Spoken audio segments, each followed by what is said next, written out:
CKD stock market news के अंदर आप सभी का बहुत बहुत स्वागत है। सबसे पहले म्यूचुअल फंड हो, शेयर मार्केट हो, लॉन्ग टर्म इन्वेस्टमेंट हो या फिर मेन लाइन आईपीओस की चर्चा हो, एसएमई आईपीओस की चर्चा हो, उनकी सब्सक्रिप्शन अलॉटमेंट, ठीक है, कंपनी का रिव्यू हो, ठीक है, बेसिक्स ऑफ शेयर मार्केट के बारे में हो, यूएस इन्वेस्टमेंट के बारे में हो या फिक्स्ड डिपॉजिट के बारे में हो, हर चीज़ के बारे में सिर्फ एक चैनल पे आपको सारी डिटेल्स मिलेगी, वो है CKD stock market news channel. Channel पे नए आ रहे हैं, चैनल को सब्सक्राइब कीजिए, साथ ही साथ बेल आइकन बटन को हिट कर लीजिए ताकि सबसे पहले सबसे प्यारे नोटिफिकेशन आप तक पहुंचते रहें। चलिए वीडियो की शुरुआत करते हैं। हेलो गाइस, आज मैं एक ऐसी इंडस्ट्रीज के बारे में चर्चा करूंगा कि वो इंडस्ट्री कोविड की वजह से बहुत ज़्यादा गिर गई थी और अभी रिवाइवल इसका पॉसिबल है कि इस क्वार्टर में रिवाइवल बहुत ज़्यादा पॉसिबल है इंडस्ट्री का। चलिए बात करते हैं वेडिंग इंडस्ट्री के बारे में, जिसका कि अभी रिवाइवल नहीं हुआ है। तो होटल टूरिज्म की बात करें तो उसका रिवाइवल हो चुका है। सिनेमा हॉल की बात करें उस इंडस्ट्री का भी रिवाइवल हो चुका है, लेकिन वेडिंग इंडस्ट्री का अभी तक रिवाइवल नहीं हुआ है। तो ये पॉसिबल है कि इस क्वार्टर के बाद वेडिंग इंडस्ट्री का भी हम लोग प्री कोविड लेवल पे पहुंच जाएंगे। इंडिया 50 बिलियन वेडिंग इंडस्ट्री, देखिए इंडिया का जो मार्केट है 50 बिलियन का वेडिंग इंडस्ट्री मार्केट है, तो आपकी नज़र इस शेयर पर भी होनी चाहिए सीखने के पर्पज से भी। चलिए अगर मैं कंपनी के बैलेंस शीट की यहाँ पे कुछ चर्चा करता हूँ, कंपनी के प्रोमोटर शेयर होल्डिंग की यहाँ पर चर्चा करूंगा। शेयर होल्डिंग ये देखिए कंपनी की क्वार्टर ऑन क्वार्टर वाइज जो कंपनी के प्रोमोटर्स हैं वो अपनी कंपनी के अंदर विश्वास नहीं दिखा रहे हैं। वो रीजन यही है कि पिछले 3 सालों से ये देखिए हम लोग कंटिन्यूअसली कोविड लेवल पे रहे, जिसकी वजह से देखिए भाई, प्रमोटर्स वो भी इंसान होते हैं, उनको भी कंपनी के अंदर कंपनी को चलाने के लिए फंड की जरूरत होती है। तो इसकी वजह से वो काफी हद तक फंड को कभी कभी अपना स्टेक भी खाली करते हैं, ठीक है। एफआईआईस की बात करें, उन्होंने भी इस कंपनी पर विश्वास नहीं दिखाया है। डीआईआईएस की बात करें तो उन्हें ऐसा लगता है जैसे ये इंडस्ट्री अब रिवाइवल इसका पॉसिबल है। पब्लिक की बात करें तो पब्लिक को भी ऐसा लगता है कि इस इंडस्ट्री का अब ये समय आ चुका है कि जब इस इंडस्ट्री का भी रिवाइवल पॉसिबल है। कंपनी के अगर मैं कैश फ्लो की बात करूं तो कंपनी ने मार्च 2022 तक जो एनुअल रिटर्न पोस्ट किए थे, वहां अभी कैश फ्लो के हिसाब से बात करें तो नेगेटिव है। कंपनी ऐसा कोई अपनी ऑपरेटिंग एक्टिविटीज से, भाई ऑपरेटिंग एक्टिविटीज हो ही नहीं रही है तो उससे रिटर्न क्या जनरेट हो पाएगा, ठीक है। इसी के साथ साथ अब मैं कंपनी की चर्चा करूं यहाँ पर, कंपनी की अगर मैं रिजर्व एंड सरप्लस की बात करूं तो ये देखिए कंपनी ने रिजर्व एंड सरप्लस को मेंटेन ही नहीं बल्कि बढ़ाया भी है। तो ये दिखाता है कि प्रमोटर और कंपनी के जो ओनर्स हैं वो काफी हद तक कंपनी को बचाने में बहुत ज्यादा सक्षम रहे हैं। कंपनी की बोरोविंग्स की बात करें तो कंपनी ने 1 करोड़ से बोरोविंग्स अपनी कम भी की है as compare to last quarter, ठीक है। और इस क्वार्टर में कंपनी का जो बोरोविंग्स है वो भी कंपनी ने कम की है, ये बहुत अच्छी चीज दिखाता है कंपनी के अंदर, ठीक है। रिजर्व एंड सरप्लस बढ़ रहा है, बोरोविंग्स कम है। कंपनी के रिटर्न ऑन इक्विटी की चर्चा करें तो बहुत ज्यादा ऊपर नीचे है। तो अल्टीमेटली बात करें रिटर्न ऑन इक्विटी से कोई इनकम जनरेट कुछ खास हो नहीं रहा है रिटर्न।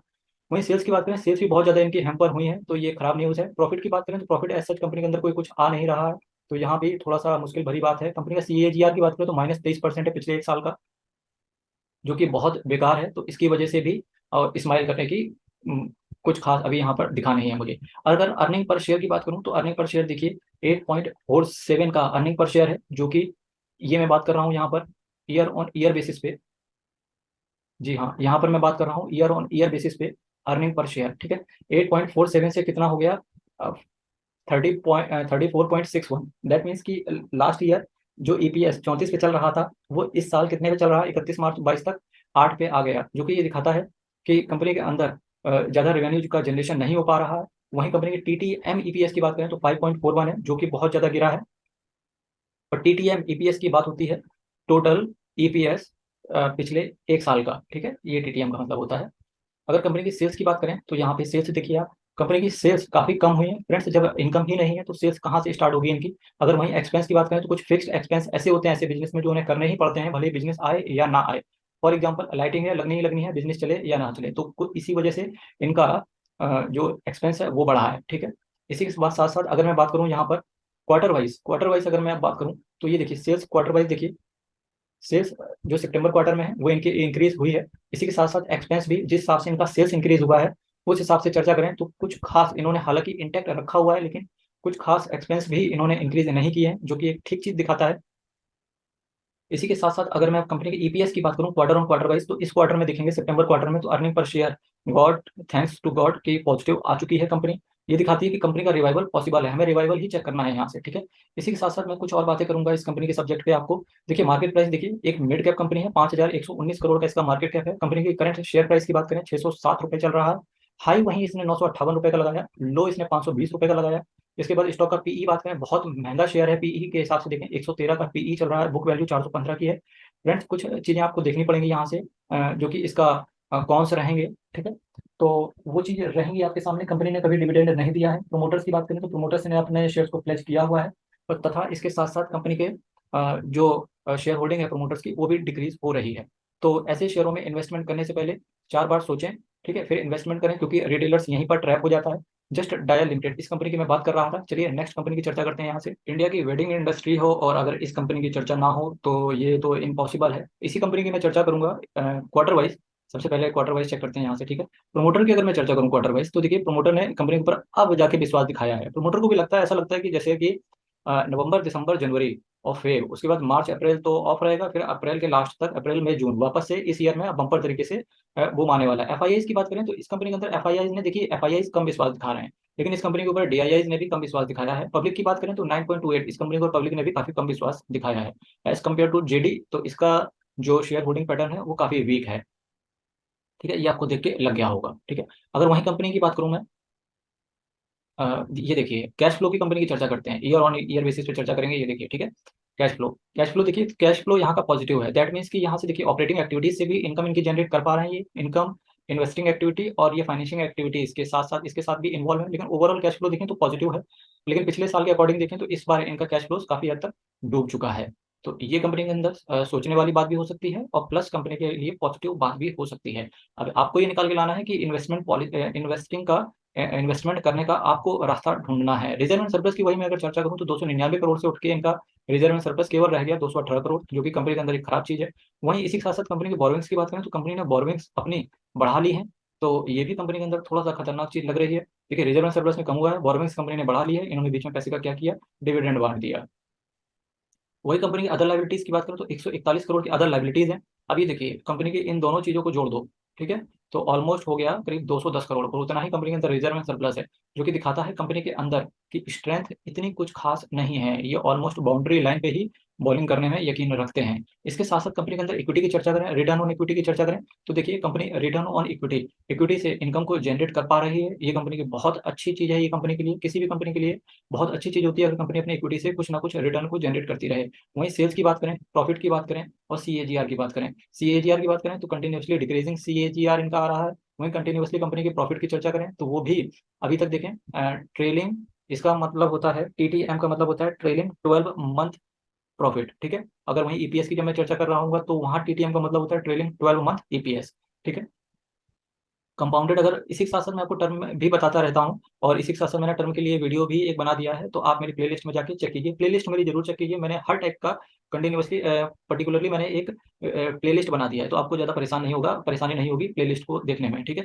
कंपाउंडेड अगर प्रॉफिट के ग्रोथ की बात करें तो ये देखिए कंपाउंडेड अगर प्रॉफिट की ग्रोथ देखें तो कंपनी के अंदर हो रही है। ये दिखाता है कंपनी बहुत सही चीज अभी सही जा रही है। इसी के साथ साथ अगर अर्निंग पर शेयर की बात करें तो ईपीएस टीटीएम ट्रेलिंग 12 मंथ के हिसाब से देखें तो वो गिर चुका है, लेकिन ईपीएस की बात करें तो कंटिन्यूसली अर्निंग पर शेयर बढ़ता हुआ है, जो कि दिखाता है बहुत अच्छी चीज है किसी भी कंपनी के लिए अगर उसका ईपीएस बढ़ रहा होता है।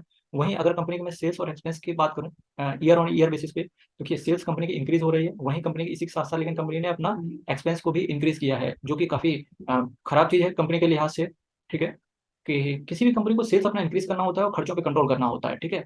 अगर खर्चे कंट्रोल नहीं कर पाए तो ये गलत चीज हो जाती है कंपनी के लिए। क्वार्टर ऑन क्वार्टर बेसिस पे भी देखें अगर सेल्स में, तो देखिए क्वार्टर ऑन क्वार्टर बेसिस पे देखो तो 1 करोड़ से सेल्स इनकी कम हो गई है। वहीं एक्सपेंडिचर देखें, एक्सपेंडिचर इन्होंने सेम रखे हैं, हालांकि क्वार्टर ऑन क्वार्टर बेसिस पे देखें तो जिस चीज की मैं चर्चा कर रहा था कि एक्सपेंस को कंट्रोल करके रखना है, तो इन्होंने एक्सपेंस हालांकि बढ़ाए नहीं तो, लेकिन इन्होंने खर्चों को कंट्रोल करके रखा हुआ है, ठीक है। और वहीं अगर अर्निंग पर शेयर की बात करें, अगर टीडीएम में इसकी चर्चा करूंगा, टोटल 12 मंथ ट्रेलिंग 12 मंथ 5.26 है, और जो कि इंक्रीज हुआ है, ये कंपनी के अंदर बहुत अच्छी चीज दिखाता है। वहीं अर्निंग पर शेयर अगर इस क्वार्टर की बात करें तो 5.22 है, और इसके पहले क्वार्टर पे जाएं तो 5.11 है। ऑलमोस्ट देखिए हर क्वार्टर में कंपनी का ईपीएस इंक्रीज हो रहा है, जो कि दिखाता है कंपनी के लिए बहुत अच्छी चीज है ये कि शेयर से कंपनी एटलीस्ट कुछ अर्निंग कर रही है। भाई अर्निंग करते रहो, अर्निंग करते रहो, और शेयर होल्डर का पैसा बनता रहे, मेरी तो यही रहता है हमेशा, ठीक है। अगर वहीं अब कंपनी के मैं नाम की चर्चा करूं तो मैट्रिमोनियल है, इसीलिए मैंने आपसे पहले ही बोला था कि अगर मैं शादी बारात की चर्चा हो और मैट्रिमोनी.com की इसकी चर्चा ना हो, 601 रुपये का इसका शेयर प्राइस है। तो अगर आप इंटरेस्टेड रहते हैं तो पर्टिकुलरली डायरेक्ट जाके इन्वेस्टमेंट मत कर देना। सबसे पहले किसी भी कंपनी के रिजल्ट चेक करने होते हैं। अगर आपको लगता है कि रिजल्ट वाकई में अच्छे इसके आ रहे हैं और बिजनेस अच्छा हो सकता है, तो आप ऐसी कंपनी में इन्वेस्ट करना बेहतर रहता है। नहीं तो रिटेलर्स क्या हो जाता है, रिटेलर्स ऐसे ही शेयरों में जाके कहीं ट्रैप हो जाता है, तो और फिर रिवाइवल बहुत मुश्किल से आ पाता है। इसीलिए रिटेलर्स को हमेशा मेरी यही एडवाइस रहती है, बहुत सोच समझ के इन्वेस्ट करें। ये एक स्मॉल साइज की कंपनी है, मार्केट कैप केवल 1339 करोड़ का केवल मार्केट कैप है। करंट प्राइस 601 रुपये चल रहा है, हाई इसने 1000 का बनाया, ऑलमोस्ट 50% कंपनी, ये देखिए ऑलमोस्ट 50% कंपनी डाउन है। तो आप, मैंने पूरे आपको फंडामेंटल्स बताए हैं, आप इसी बेसिस पे फंडामेंटल्स का पता लगा सकते हैं कि इस तरीके का फंडामेंटल्स जब आपको किसी और कंपनी में दिखें तो ऑलमोस्ट आपको अलर्ट, आपको कान खड़े करने की जरूरत होती है। वही कंपनी ने रिसेंटली बायबैक किया था 12 अगस्त 2022 को, और कंपनी लेकिन कंटिन्यूअसली डिविडेंड को मेंटेन किए हुए है। साथ ही से जुड़े दो और शेयरों की चर्चा करूं तो आपकी नज़र इन शेयरों पर भी हो सकती है कि ये शेयर भी मोटा रिटर्न आने वाले समय में बना के दे सकते हैं, परंतु फंडामेंटल्स को कंसीडर करना बहुत जरूरी रहता है शॉर्ट टर्म के लिहाज से। लेकिन शॉर्ट टर्म के हिसाब से आपको किसी भी शेयर में नहीं एंट्री लेनी चाहिए, हमेशा लॉन्ग टर्म इन्वेस्टमेंट का ही सोचना चाहिए, नजरिया होना चाहिए। जोमेटो लिमिटेड ये एक ऐसी कंपनी है जहां पर आपकी नजर होनी चाहिए। ये एक ऐसा शेयर है, किसी दिन हो सकता है 16% की इंक्रीज दे दे और उसके बाद और फिर गिर जाए ये 10%। तो ये बहुत ज्यादा गिरावट, बहुत ज्यादा इसके अंदर वॉलिटिलिटी रहती है, तो सोच समझ के इस कंपनी के अंदर इन्वेस्ट करें। ऑलमोस्ट जब ये 30 से 40% यहाँ से भी टूट जाए ना, तब अगर आप इंटरेस्टेड रहते हैं ऐसी कंपनी में और आपको ये लगता है कि अगर इसका बिजनेस चल सकता है आने वाले समय में, तो श्योर शॉट है कि आपको जाना चाहिए ऐसी कंपनी में। लेकिन रिटेलर्स, आप लोग को हमेशा हमेशा आपको मार्केट के हिसाब से नहीं चलना होता है, आपको कुछ चीजें दिखनी होती हैं, एक कंपनी की बैलेंस शीट, कंपनी का बिजनेस, ये सब अगर आपको पसंद आता है तभी आप कंपनी में एंट्री कीजिए। शेयर हालांकि 2-4% अगर इंक्रीज हो जाएगा, अगर शेयर 2-4% इंक्रीज हो जाएगा तो आपका कुछ नहीं जाएगा, 2-4% ऊपर ही चला जाएगा। हालांकि अगर आप एक बार शेयर को बढ़ने के बाद अगर आपने खरीद लिया वहां से और फिर वो शेयर 50-60% गिर गया, तो ये समझिए आप ट्रैप हो गए। तो आपको उस चीज से बचना है, ठीक है। अगर मैं नेक्स्ट कंपनी की बात करूं तो आईआरसीटीसी है, ये भी शादी से रिलेटेड, क्योंकि भाई जब शादी हो जाएगी तो कहीं ना कहीं घूमने फिरने भी जाओगे, तो आईआरसीटीसी भी कुछ ऐसा पैक्ट है जहां पर आपकी नजर होनी चाहिए। 759 रुपए का शेयर प्राइस चल रहा है। हालांकि कंपनी रिजल्ट अच्छे पोस्ट कर रही है, लेकिन फिर भी और रिजल्ट में इनका दम आना चाहिए, जो कि नहीं आ रहा है। पिछले 5 साल में रिटर्न देखें 387% का ऑलरेडी दे चुकी है। तो जब ये शेयर प्राइस यहाँ से करेक्ट हो जाए तभी आप इसमें एंट्री करने का सोचें, और डायरेक्ट किसी भी शेयर में जंप ना करें, और सबसे पहले रिजल्ट जरूर पढ़ें और ट्रैप होने से बचें शेयर होल्डर्स। ठीक है, तो ये रहा मेरा पूरा वीडियो शादी से रिलेटेड। नेक्स्ट वीडियो में आपके साथ फिर से मुलाकात होगी, लेकिन तब तक के लिए चैनल को फ्रेंड्स शेयर और सब्सक्राइब जरूर करें। बहुत बहुत है।